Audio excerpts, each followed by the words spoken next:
ಪಾಲಕರ ನಡೆ ಅಂಗನವಾಡಿ ಕಡೆ ಎಂಬ ವಿಶೇಷ ಕಾರ್ಯಕ್ರಮವು ಇಳಕಲ್ನಲ್ಲಿ ಜರುಗಿದ್ದು 3 ರಿಂದ 6 ವರ್ಷದ ಮಕ್ಕಳನ್ನು ಅಂಗನವಾಡಿ ಸೇರಿಸುವಂತೆ ಕಾರ್ಯಕರ್ತೆಯರು ಮನವಿ ಮಾಡಿದ್ದಾರೆ.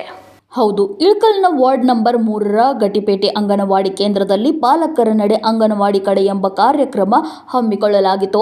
ಈ ಕಾರ್ಯಕ್ರಮದ ಸದುದ್ದೇಶ ಏನೆಂದರೆ 3 ರಿಂದ 6 ವರ್ಷದ ಮಕ್ಕಳು ಅಂಗನವಾಡಿಗೆ ಕಳಿಸಲು ಪಾಲಕರಿಗೆ ತಿಳಿಸುವುದು ಹಾಗೂ ಅಂಗನವಾಡಿ ಏರಿಯಾದಲ್ಲಿ ಬಾಲ್ಯ ವಿವಾಹ ನಡೆಯದಂತೆ ಪಾಲಕರ ತಡೆಗಟ್ಟುವ ಬಗ್ಗೆ ಮತ್ತು 6 ವರ್ಷ ಹಾಗೂ ಒಳಪಟ್ಟ ಮಕ್ಕಳ ತೂಕ ಮತ್ತು ಎತ್ತರ ಆ ಮಗುವಿನ ಆರೋಗ್ಯ ಸ್ಥಿತಿ ಅನುಗುಣವಾಗಿ ಇರುತ್ತದೆ ಇಲ್ಲವೋ ಎಂದು ತಿಳಿದುಕೊಂಡು ಅಶಕ್ತ ಮಕ್ಕಳ ಸರ್ಕಾರ ಹಾಸ್ಪಿಟಲ್ ತಾಲೂಕು ಮಟ್ಟ ಹಾಗೂ ಜಿಲ್ಲಾ ಮಟ್ಟದವರೆಗೂ ತೋರಿಸಿ ಫ್ರೀ ಚಿಕಿತ್ಸೆ ಕೊಡಿಸುವ ಬಗ್ಗೆ ಹೇಳಲಾಯಿತು ಮತ್ತು ಗರ್ಭಿಣಿಯರಿಗೆ ಅಂಗನವಾಡಿಯಲ್ಲಿ ಕೊಡುವ ಪೌಷ್ಟಿಕ ಆಹಾರದ ಬಗ್ಗೆ ತಿಳಿಸುವುದಾಗಿದೆ.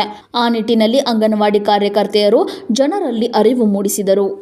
ಬಾಳಿಗದು ಭೂಷಣವು ಉಡುಗೆ ತೊಡುಗೆಗಳೆಲ್ಲ ದೇಹ ಶೃಂಗಾರವು ಬಿಡಬೇಡ ಸದ್ಗುಣವ ಬಾಳಿಗದು ಭೂಷಣವು ಉಡುಗೆ ತೊಡುಗೆಗಳೆಲ್ಲ ದೇಹ ಶೃಂಗಾರವು ಬಿರು ನುಡಿಯ ನುಡಿಬೇಡ ಪರರೊಡವೆ ಕದಿಬೇಡ ದುರುಳ ಸಂಗವು ಬೇಡ ಮದವು ಮಸ್ತರ ಬೇಡ ಹೊರೆವಂತ ತಾಯಿ ತಂದೆ ಮನವನೋಯಿಸಬೇಡ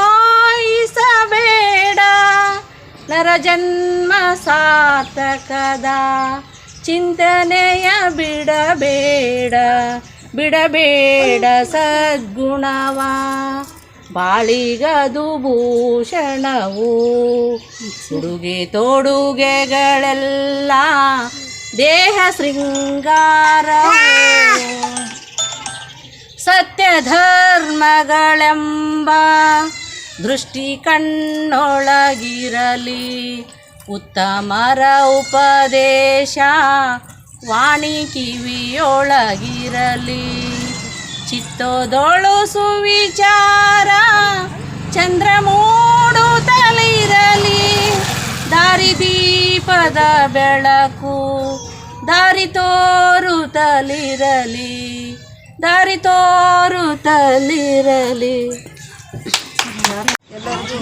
ಕಾರ್ಯಕ್ರಮಕ್ಕೆ ತಾಯಂದಿರು, ಮಕ್ಕಳ ತಾಯಂದಿರು, ಆಮೇಲೆ ಓಣಿ ಹಿರಿಯರು, ಜೊತೆಗೆ ಮಕ್ಕಳು, ಆಮೇಲೆ ನಮ್ಮ ಅಂಗನವಾಡಿ ಕಾರ್ಯಕರ್ತೆಯರು, ಸಹಾಯಕಿಯರು ಮತ್ತು ಆಶಾ ಕಾರ್ಯಕರ್ತೆಯರು ಎಲ್ಲರೂ ಈ ಕಾರ್ಯಕ್ರಮಕ್ಕೆ ಮತ್ತೊಮ್ಮೆ ಎಲ್ರಿಗೂ ಸ್ವಾಗತವನ್ನು ಕೋರುತ್ತಾ, ಈ ಕಾರ್ಯಕ್ರಮ ಯಾವ ಉದ್ದೇಶಕ್ಕಾಗಿ ಮಾಡ್ತೀವಿ ಅಂದರೆ ಪೋಷಕರ ನಡೆ ಅಂಗನವಾಡಿ ಕಡೆ ಅಂದರೆ ಯಾವ ಮಕ್ಕಳು ಅಂಗನವಾಡಿಗೆ ಬರೋವಲ್ದು ನಿಮ್ಮ ಓಣಿ ಒಳಗೆ ಗೊತ್ತಿರ್ತಾವೆ ಯಾವ ಮಗು ಬರೋವಲ್ದು ಅಂಗನವಾಡಿಗೆ ಯಾಕೆ ಕಳಿಸೋವಲ್ದು ಅಂಥೇಳಿ ಅಲ್ಲಿ ನಾವು ಹಾಜರಾತಿಯನ್ನು ನೋಡಿಕೊಂಡು ಆ ಮಗು ಬರಲಿಲ್ಲ ಅಂದರೆ ಆ ಮಗುನ ತಂದೆ ತಾಯಿಯರ ಮನವೊಲಿಸಿ ಆ ಮಗುವನ್ನು ನಮ್ಮ ಕೇಂದ್ರಕ್ಕೆ ಬರುವಂಗೆ ಎಲ್ಲರೂ ಪ್ರೋತ್ಸಾಹಿಸಬೇಕು. ನಾವು ಅಷ್ಟೇ ಅಲ್ಲ, ನೀವು ಹೇಳಬೇಕು, ನಾವು ಹೇಳ್ತೀವಿ.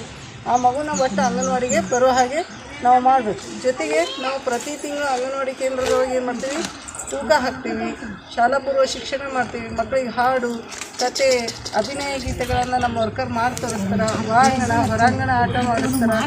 ಈ ಎಲ್ಲದರ ಜೊತೆಗೆ ಏನಂದರೆ ಶಾಲಾ ಪೂರ್ವ ಶಿಕ್ಷಣದ ಜೊತೆಗೆ ಅವರಿಗೆ ಆಮೇಲೆ ಪೌಷ್ಟಿಕ ಆಹಾರವನ್ನು ಕೊಡ್ತೀವಿ. ಅನ್ನ, ಸಾರು, ಸಜ್ಜಕ ಮಕ್ಕಳಿಗೆ, ಆಮೇಲೆ ಮೊಳಕೆ ಬರಿಸಿದ ಹೆಸರು ಕಾಳು, ಗರ್ಭಿಣಿ ಬಾಣಂತಿಯರಿಗೂ ಕೂಡ ಇಲ್ಲಿ ಪೌಷ್ಟಿಕ ಆಹಾರವನ್ನು ವಿತರಣೆ ಮಾಡ್ತೀವಿ. ಎಲ್ಲರೂ ಏನಂದರೆ ಸರ್ಕಾರದಿಂದ ಏನು ಮಾಡಬೇಕಂದ್ರೆ ಅಂಗನವಾಡಿ ಕೇಂದ್ರಕ್ಕೆ ಮಕ್ಕಳನ್ನು ಹೆಚ್ಚಿನ ಪ್ರಮಾಣದಲ್ಲಿ ಏನು ಮಾಡ್ತೀರಿ, ಈಗ ಮಕ್ಕಳನ್ನ ಇಲ್ಲಿ ಅಂಗನವಾಡಿ ಕಳಿಸೋ ಬದಲು ಏನು ಮಾಡ್ತೀರಿ, ಪ್ರೈವೇಟ್ ಸ್ಕೂಲಿಗೆ ಹಾಕ್ತೀವಿ. ಅಲ್ಲಿ ಏನು ಮಾಡ್ತಾರೆ, ಇಷ್ಟಿಷ್ಟು ಮಕ್ಕಳು ಹೋಗಿ ಕುಂತು ಏನು ಮಾಡ್ತಾವೆ, ಸುಮ್ಮನೆ ಕುಂದಿರ್ತಾವೆ, ಬರ್ತಾವೆ. ಅವ್ರು ಏನೋ ಒಂದು ಅಲ್ಲಿ ಹಾಡು ಹಾಡಿದ್ರೆ ಅದು ದೊಡ್ಡದಾಗುತ್ತೆ. ಆಮೇಲೆ ಕರೆಕ್ಟ್ ಟೈಮಿಗೆ ಕಳಿಸ್ತೀರಿ ಅಲ್ಲಿ, ಯಾಕಂದ್ರೆ ನಾವು ರೊಕ್ಕ ಕೊಟ್ಟಿರ್ತೀವಿ. ಇಲ್ಲೇನಂದ್ರೆ 12ಕ್ಕೆ ಬರ್ತಾವೆ, 1 ಗಂಟೆಗೆ ಕಳಿಸ್ತಾರೆ. ಹಂಗೆ ಮಾಡಬಾರ್ದು. ಸರಿಯಾದ ಸಮಯಕ್ಕೆ ಅಂಗನವಾಡಿನೂ ಕೂಡ ಒಂದು ನಿಮ್ಮ ಓಣಿ ಒಳಗೆ ಐತಿ ಅಂತಂದ್ರೆ ಅದು ಕೂಡ ನಿಮ್ಮ ಶಾಲೆ ಇದ್ದಂಗೆ. ಈಗ ಎಷ್ಟು ನೀವು ಪ್ರೈವೇಟ್ ಸ್ಕೂಲಿಗೆ ಒತ್ತು ಕೊಡ್ತೀರಿ, ಅದೇ ಥರ ನಮ್ಮ ಅಂಗನವಾಡಿಗೂ ಕೂಡ ಮಕ್ಕಳನ್ನು ಶಿಸ್ತಿನಿಂದ ಕಳುಹಿಸಲು. ಈಗ ನೋಡಿರಿ, ಒಂದು ಪ್ರೈವೇಟ್ ಸ್ಕೂಲಿಗೆ ನಾವು ಎಷ್ಟೇ ಬಡವರಾಗಲಿ ಶ್ರೀಮಂತರಾಗಲಿ ಎಷ್ಟೇ ಇದ್ದರೂ ಸರಿಕ ನಮ್ಮ ಮಗು ಶಾಲೆಗೆ ಹೊಂಟೈತಿ ಅಂದ್ರೆ ಅವ್ನಿಗೆ ಏನು ಮಾಡ್ತೀವಿ, ಶಿಸ್ತಾಗಿ ರೆಡಿ ಮಾಡಿ ಪ್ರೈವೇಟ್ ಸ್ಕೂಲಿಗೆ ಹೋಗ್ಬಿಟ್ಟು ಬರ್ತೀವಿ. ಅದ ಅಂಗನವಾಡಿ ಕಳ್ಸಂದ್ರೆ ಯಾರು ಕಳ್ಸಂಗಿಲ್ಲ. ಇದು ಈ ಮನೋಭಾವನೆ ಏನಾಗಬೇಕು, ಪಾಲಕರಲ್ಲಿ ಹೋಗಬೇಕು. ಎಲ್ಲರೂ ಕೂಡ ಏನು ಮಾಡಬೇಕು, ಪ್ರತಿಯೊಬ್ಬರು ಅಂಗನವಾಡಿಗೆ ಮಗುವನ್ನು ಕಳಿಸ್ಬೇಕು. ಪ್ರತಿ ತಿಂಗಳು ಮಗುವಿನ ತೂಕ ಹಾಕ್ತೀವಿ. ತೂಕ ಹಾಕಿ ಜೊತೆಗೆ ಸ್ಟಂಟಿಂಗ್ ವೇಸ್ಟಿಂಗ್ ಅಂತೇಳಿ ಏನು ಮಾಡ್ತೀವಿ ನಾವು ಚಾರ್ಟ್ನೊಳಗಡೆ ಗುರ್ತು ಮಾಡ್ತೀವಿ. ಯಾವ ಮಗು ನಿಮ್ಮ ಮಗು ವೀಕ್ ಐತಿ ಅಂಥವ್ಕೆ ಏನು ಮಾಡ್ತೀವಿ, ಆರೋಗ್ಯ ತಪಾಸಣೆ ಮಾಡಿಸ್ತೀವಿ. ಜೊತೆಗೆ ಫ್ರೀ ಟ್ರೀಟ್ಮೆಂಟ್ ಕೊಡಿಸ್ತೀವಿ, ಪೌಷ್ಟಿಕ ಆಹಾರ ಕೊಡ್ತೀವಿ. ಅಷ್ಟು ಮೀರಿ ಆಗಲಿಲ್ಲ ಅಂದರೆ ಬಾಗಲಕೋಟೆಯಲ್ಲಿ ಮತ್ತು ಹುಣಗುಂದಲ್ಲಿ ಎಲ್ಲರ ಇದಕ್ಕೆ ಅಲ್ಲಿ ದಾಖಲು ಮಾಡ್ತೀವಿ ಮಕ್ಕಳನ್ನು. ಇಷ್ಟೆಲ್ಲ ವ್ಯವಸ್ಥೆ ಇದ್ರೂ ಸರಿಕ ಅಂಗನವಾಡಿಗೆ ಮಕ್ಕಳನ್ನ ಕಳ್ಸೋಕ್ಕೆ ಇನ್ನೂ ಹಿಂಸರಿತಾರೆ ನಮ್ಮಲ್ಲಿ.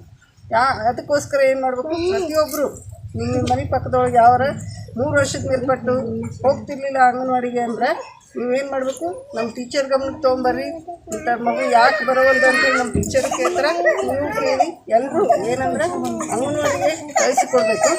ಜೊತೆಗೆ ಈಗ ಅಂಗನವಾಡಿಯೊಳಗೆ ಏನಿಲ್ಲ, ಸ್ವಂತ ಕಟ್ಟಡಗಳಿಲ್ಲ ನಮಗೆ. ಅದಕ್ಕೋಸ್ಕರ ಏನಂದ್ರೆ ಎಲ್ಲರೂ ನೀವು ಸರ್ಕಾರಿ ಜಾಗ ಇದ್ರೆ ನೀವು ಎಲ್ಲರೂ ಸೇರಿ ಗುರುತಿಸ್ಬೇಕು. ಇದು ಸರ್ಕಾರಿ ಜಾಗ ಐತೆ ಮೇಡಮ್ಮ ಅಂತಂದು ಅವ್ರ ಗಮನಕ್ಕೆ ತೊಗೊಂಬರ್ರಿ, ನಮ್ಮ ಗಮನಕ್ಕೆ ತೊಗೊಂಬರ್ರಿ. ಅಂಗನವಾಡಿ ಕೇಂದ್ರವನ್ನು ಕಟ್ಟಿಸ್ಕೊಡ್ತೇವೆ ನಮ್ಮ ಇಲಾಖೆಯಿಂದ. ಜೊತೆಗೆ ಏನಂದರೆ ಅಂಗನವಾಡಿಗೆ ಏನಿರಂಗಿಲ್ಲ, ಮೂಲಭೂತ ಸೌಕರ್ಯಗಳು, ನೀರಿನ ವ್ಯವಸ್ಥೆ, ಶೌಚಾಲಯ ಏನಾದರೂ ಇದ್ದೇ ಇದ್ದರೆ ನೀವೆಲ್ಲರೂ ಪಾಲಕರು ಸೇರಿ ಎಲ್ಲೋ ಒಂದಿಷ್ಟು ದಾನಿಗಳಿರ್ತಾರೆ, ಬೇಕಾದಂಗೆ ಕೊಡ್ತಿರ್ತಾರೆ ಅವರು. ನಾವು ಅಂಗನವಾಡಿಗೆ ಕೊಡಿಸೋ ವ್ಯವಸ್ಥೆಯನ್ನು ನೀವೆಲ್ಲರೂ ಸೇರಿ ಮಾಡಿದರೆ ಇದು ಕಾರ್ಯಕ್ರಮ ಏನಾಗುತ್ತೆ, ಯಶಸ್ವಿ ಆಗುತ್ತೆ ಅಂತ ಹೇಳಿ ನನಗೊಂದೆರಡು ಮಾತುಗಳನ್ನು ಆಡಲು ಅವಕಾಶ ಕೊಡುತ್ತೆ. ಎಲ್ಲರಿಗೂ ಧನ್ಯವಾದ.